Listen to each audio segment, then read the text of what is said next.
On va commencer par un petit temps de silence et le vaisseau fantôme de Yves Henry. Yves Henry est le nom de l'artiste plasticien que vous voyez, va entrer dans notre chant.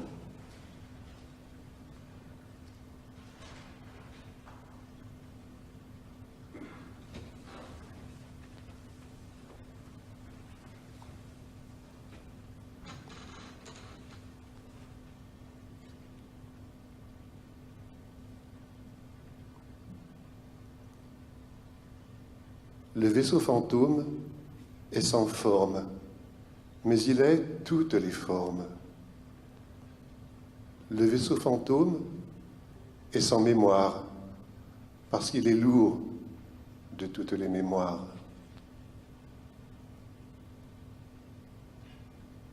Un vaisseau fantôme hante les rives et les côtes de tous les lieux de haute mémoire, mais il hante plus encore les mémoires de tous ceux, hommes et femmes, qui regardent depuis toujours vers le large, tout à la fois exil et remède espéré à l'exil.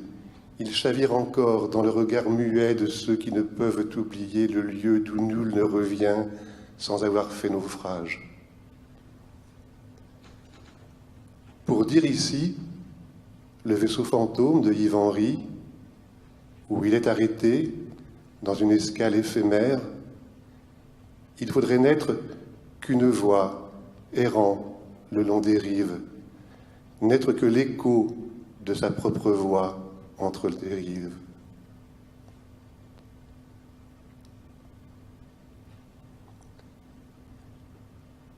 On ne se baigne pas deux fois dans le même fleuve, parce que déjà, dans sa profondeur, l'être humain a le destin de l'eau qui coule. L'eau est vraiment l'élément transitoire. Il est la métamorphose essentielle entre le feu et la terre. L'être voué à l'eau est un être en vertige. Le vaisseau fantôme est la mémoire et l'espoir de celles et ceux qui ont sous les yeux, tout autour d'eux, mais aussi au fond d'eux, la mer infiniment recommencée, un passé en partage et le présent qui déferle.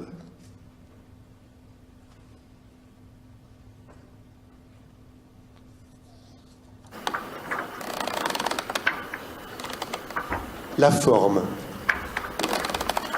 Tel est le sujet, vaste et profond.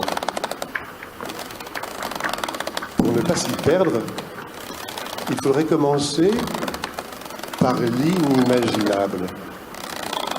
Un monde où il n'y aurait pas de forme et qui serait lui-même sans forme, informe comme on dit.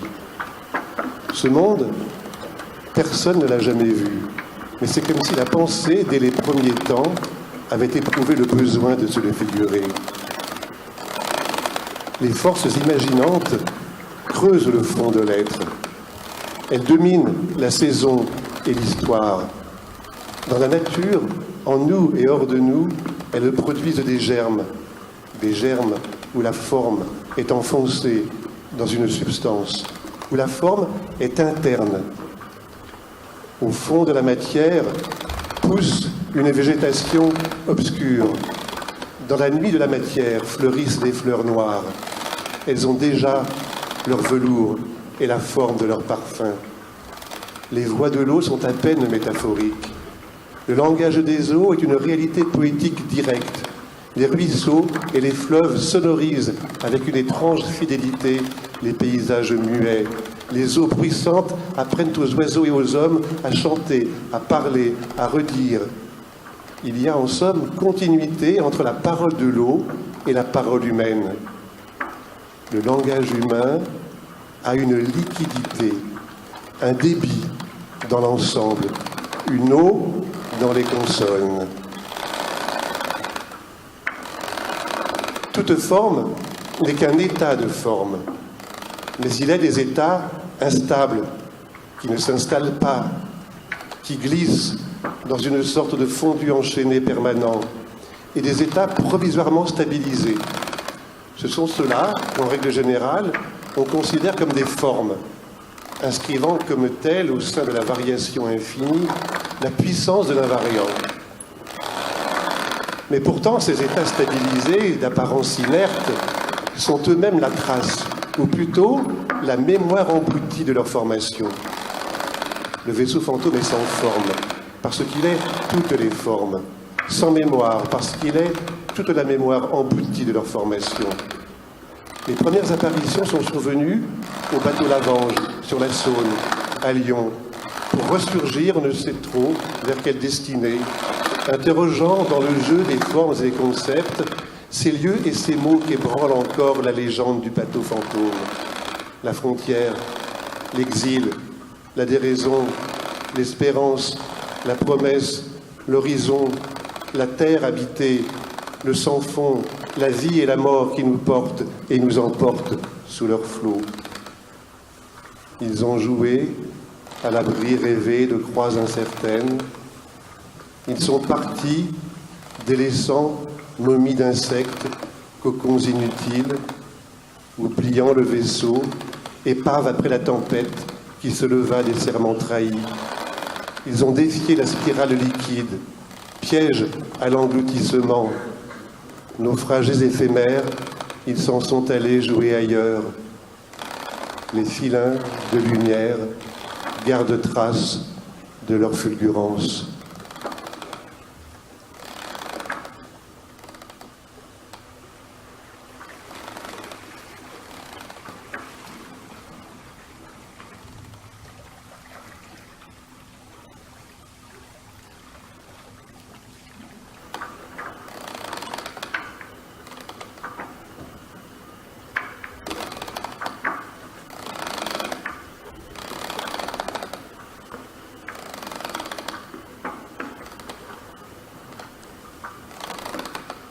L'artiste et le philosophe ont ce savoir-là et cette quête en partage. Il n'y a pas d'existence sans forme. La forme accompagne l'existence, non comme son nombre, non comme son nombre porté, mais comme une condition. Exister, c'est exister sous une certaine forme, comme on existe sous le vaste ciel et la fuite immense des nuages.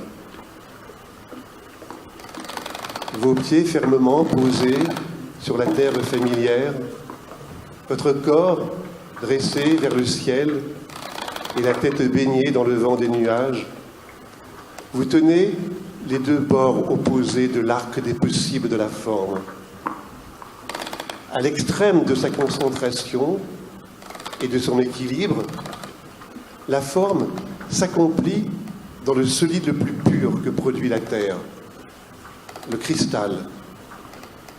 À l'extrême de son évanescence, elle se cherche, se dissipe et se reprend dans les volutes de la fumée, les mouvements de l'air que dessinent les nuages.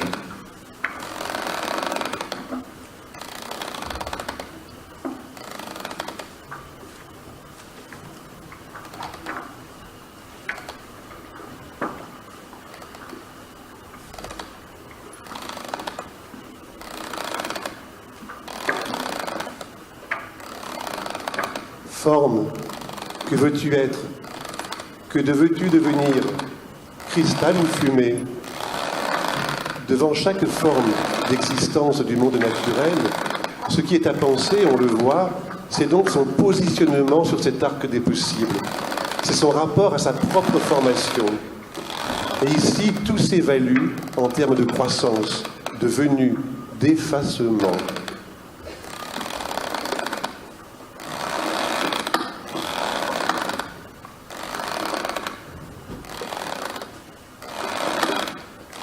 Ils y sont donc allés, en main une vaste bâche de plastique aérienne et liquide, lancé comme une offrande, en tête et en bouche, des propos de Gaston Bachelard, de Jean-Christophe Bailly et de quelques autres, un poème marin océanique de Yanis Ritsos, en écho au pont Mirabeau d'Apollinaire, sous lequel, comme on le sait, jamais n'en finit de couler la Seine.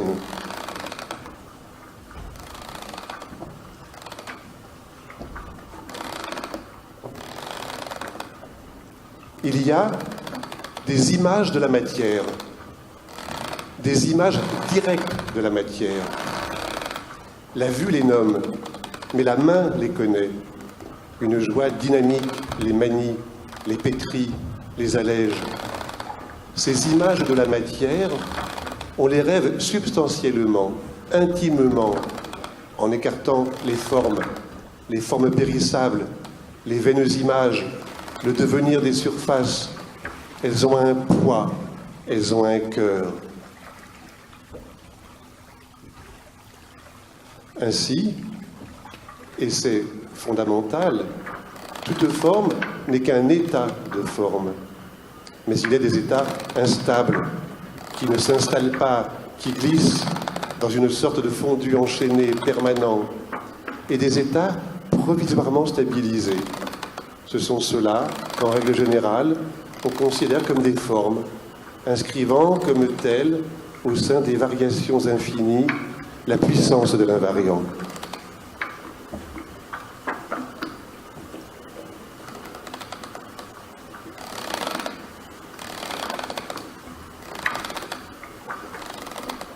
Dans l'ordre du concept, comme dans celui des formes, quelque chose résiste et échappe aussitôt qu'on tente de s'en saisir.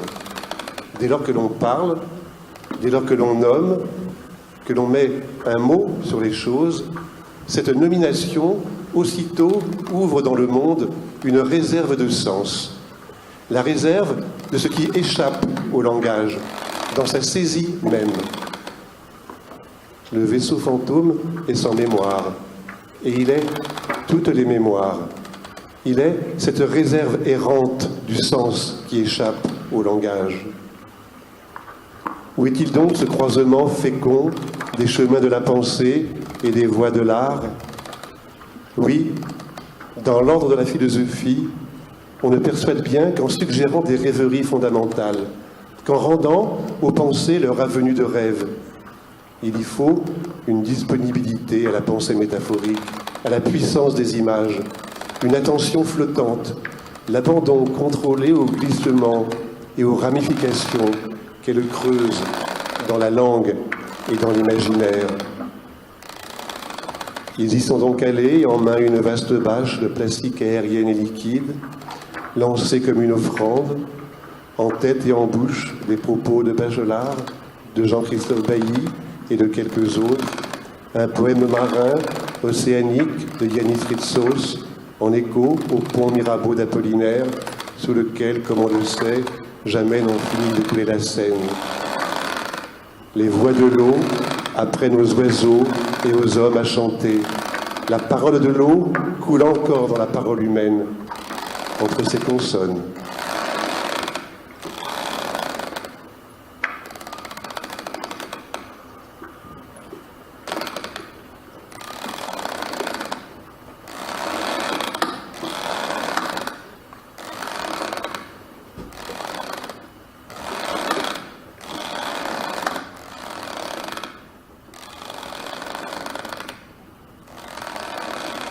Un vaisseau fantôme hante les rives et les côtes de tous les lieux de haute mémoire. Mais il hante, plus encore, les mémoires de tous ceux, hommes et femmes, qui regardent depuis toujours vers le large, tout à la fois exil et remède espéré à l'exil. Ils chavirent encore dans le regard muet de ceux qui ne peuvent oublier le lieu d'où nul ne revient sans avoir fait naufrage.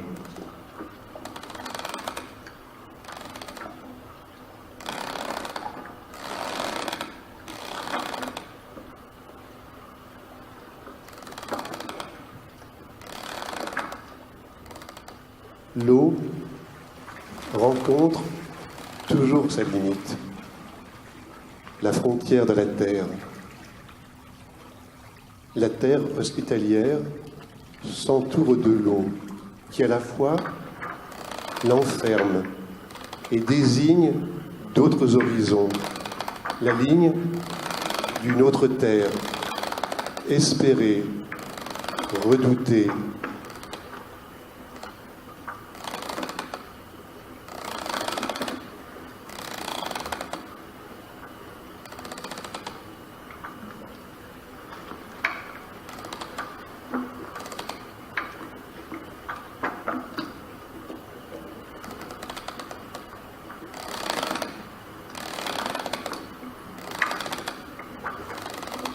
Le vaisseau fantôme est un autre guetteur.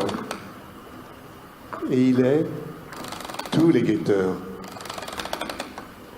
La métamorphose de tous ces guetteurs qui peuplent les seuils où l'artiste, un jour, a pris place. Un guetteur plus grave, sans doute. Un guetteur ultime qui écoute la mer les frapper de ses 1000 mains. Akune titalasa natus, hira, mehilia, heria. Passant, passante, toi qui devant le vaisseau un instant t'arrêtes et t'interromps, de quoi te souviens-tu quand tu regardes à ton tour l'horizon? Peristaki, peristake, perastike, perastiki.